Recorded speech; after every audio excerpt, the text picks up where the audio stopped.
মাঝ আকাশে যাত্রীবাহী বিমানের সঙ্গে সংঘর্ষ হয়েছে একটি সামরিক হেলিকপ্টারের। এরপর ৬০ জন যাত্রী এবং ৪ জন ক্রুকে নিয়ে নদীতে পড়ে যায় বিমানটি। চলছে উদ্ধার কাজ, আশঙ্কা করা হচ্ছে বহু হতাহতের। গত ২৯ জানুয়ারি রাতে ভয়াবহ এই দুর্ঘটনা ঘটেছে যুক্তরাষ্ট্রের রাজধানী ওয়াশিংটন ডিসির মাঝ আকাশে। বিমানটি বিধ্বস্ত হয়ে রোনাল্ড রিগান জাতীয় বিমানবন্দরের পাশে পোটোম্যাক নদীতে পড়েছে বলে জানিয়েছে ব্রিটিশ সংবাদ মাধ্যম বিবিসি। বহু হতাহতের আশঙ্কা থাকলেও তাৎক্ষণিকভাবে হতাহতের সংখ্যা জানাতে পারেনি সংশ্লিষ্ট কর্তৃপক্ষ। বিমান বিধ্বস্তের ঘটনার পরপরই শুরু হয় উদ্ধার তৎপরতা। US park police, DC metropolitan police এবং মার্কিন সামরিক বাহিনীর একাধিক হেলিকপ্টার ঘটনাস্থলের উপর চক্কর দিতে দেখা গেছে। DC fire and emergency service সামাজিক মাধ্যম প্ল্যাটফর্ম এক্সে লিখেছে, তাদের ফায়ার বোট ঘটনাস্থলে পৌঁছেছে এবং উদ্ধার অভিযান চলছে।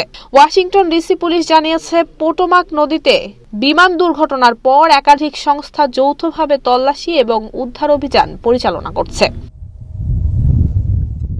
কেনেডি সেন্টারের কাছের পর্যবেক্ষণ ক্যামেরার ভিডিওতে দুটি আলোর বিন্দুর একত্রিত হয়ে অগ্নিগোলক তৈরি করতে দেখা গেছে, যা বিমান বিধ্বস্তের ইঙ্গিত দেয়। রেগান ন্যাশনাল এয়ারপোর্ট কর্তৃপক্ষ বলছে, এয়ারফিল্ডে একটি বিমান দুর্ঘটনার জন্য জরুরি সংস্থাগুলো প্রতিক্রিয়া জানাচ্ছে।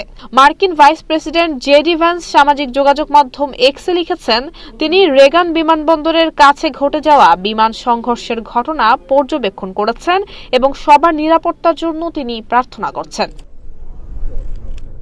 আমেরিকার ফেডারেল এভিয়েশন অ্যাডমিনিস্ট্রেশন বলছে, বোম্বার্ডিয়ার CRJ-700 জেটের সঙ্গে সিক্রোস্কি H-60 হেলিকপ্টারের সঙ্গে সংঘর্ষ হয়। এরই মধ্যে শুরু হয়েছে ঘটনার তদন্ত।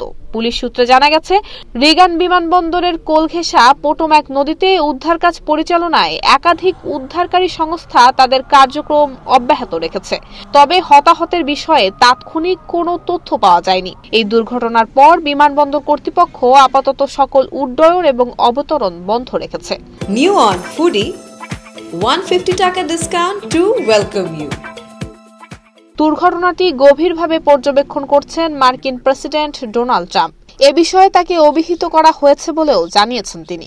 ট্রাম্প বলেছেন, ভয়াবহ ওই বিমান দুর্ঘটনা সম্পর্কে আমাকে অভিহিত করা হয়েছে।